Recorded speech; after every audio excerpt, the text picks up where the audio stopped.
and they're making good money. And capitalism. And that's capitalism. Yay! That's not a bad thing. Excuse me. Go ahead. Administrative cost. That's right. No, I think we have a mic right there, don't we? Do we have a mic right there? Yes, sir. What percentage?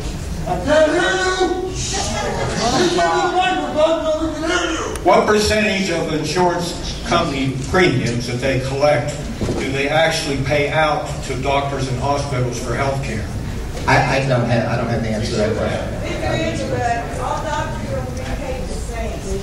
Well, no. No, I can tell you how doctors are reimbursed. Doctors are reimbursed based upon fee-for-service, based upon the particular fee. Doctors, I know, sir. I can't. I don't know the answer. 87. I do have an answer for that from the audience. Thank you. 87%. No, I'm sorry. It's probably between 80 and 87%. Yes, ma'am. I'm advised of that in this audience. Thank you.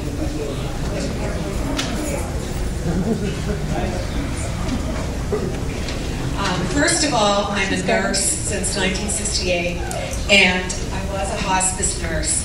I'm a single mom, and I'm not a mobster, a neo-Nazi, a right or left-wing fringe.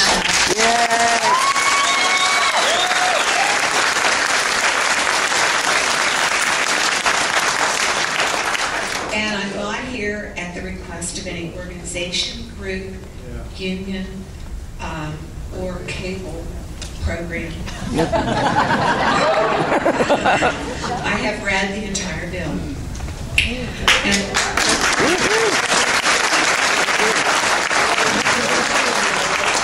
I'm still a practicing nurse. And I will be a senior citizen in 2 months. I hear a lot about public option and keeping your own insurance. However, this bill is so broad and gives so much power to the Secretary of Health and Human Services, the Health Choices Commission and Commissioner, that they will be able to influence both the public option and the private plans.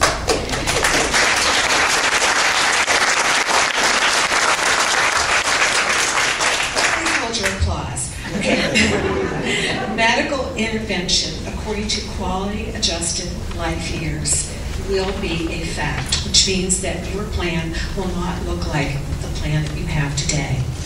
Essential care, which will include mandated abortion services, because in the United States, the law is, if that amendment to exclude abortion services is not in the law, it is automatically by default there. Okay, so that will not only mean that taxes and your premiums for your private insurance will go to abortion services, it will also mean that healthcare providers will lose their conscience clauses. Also, this creates a National Health Service Corps. This Corps will implement all these mandatory counselings, and there will be mandatory family planning counselings. There will be counselings done in school-based health centers, and there will be end-of-life care counseling. Okay, now, I agree with the Catholic Medical Association. I don't belong to that association, but they work directly with the National Catholic Bishops. So I believe that this bill is so wide in its scope and so huge that it should be defeated. Yeah.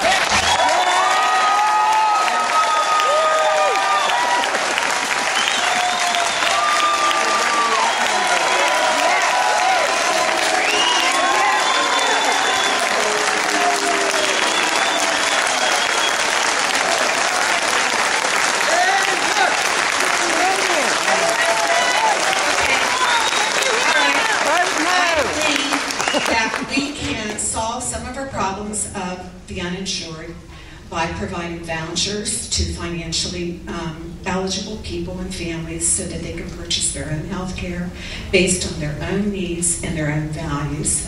I believe that health care insurers could be provided with a tax credit if they insure people with pre-existing conditions. I believe in real tort reform.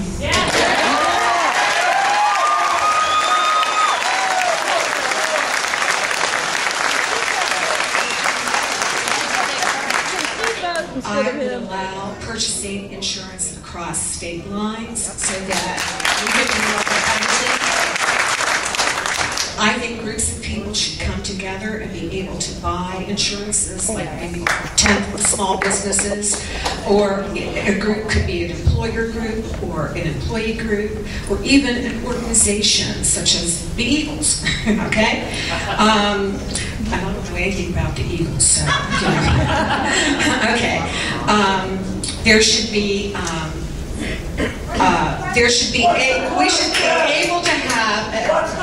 able to deduct our health care costs and our premium costs from our income tax.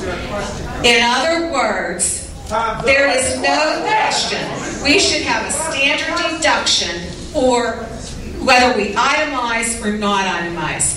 I don't have a question. I have some answers.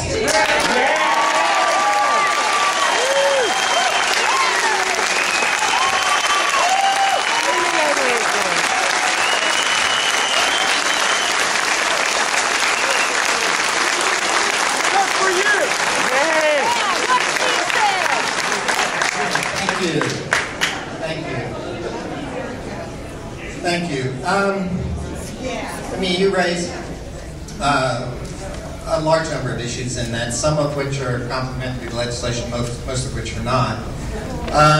There are real conscious problems with this bill, I think, and I very much support. Vote no. Vote no.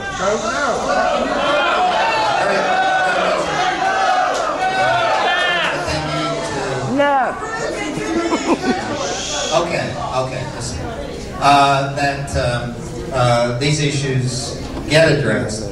You know, we've always been able to have been successful since the time of Henry Hyde with the Hyde Amendment and the Hyde Amendment as amendment. That would be a very simple fix for this legislation. There are folks dealing with that issue. I'm certainly one of them, and hopefully we're successful with that. Yes, sir. Red, white, and blue. Congressman, I also want to thank you very much for holding this town meeting. I know a lot of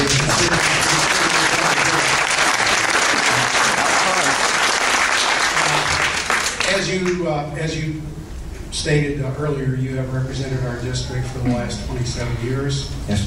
In that time, we have seen the unfunded liability of Medicare, Medicaid, and Social Security go to just unbelievable heights. 50 trillion was the figure I read.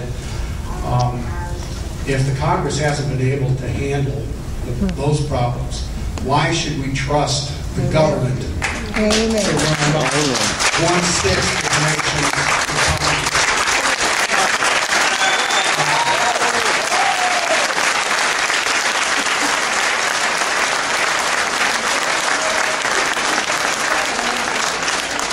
Social Security, when I first got elected to Congress, Social Security was on a track to insolvency. We set about, actually in that way we did it with a bipartisan commission, set forth a recommendation back to the Congress, and created solvency in Social Security to, I don't know, approaching 2045, 2050, something like that. Medicare, there's been a tremendous drain on Medicare, the prescription drug program, which was way not funded, way underfunded, has been a drain on. This legislation actually addresses that. It puts additional resources into Medicare, and in the process, something that's very concerning to seniors in my district, at the same time closes the so-called donut hole over time. Why should you allow the government to do that? Because we have 46 million people who are out there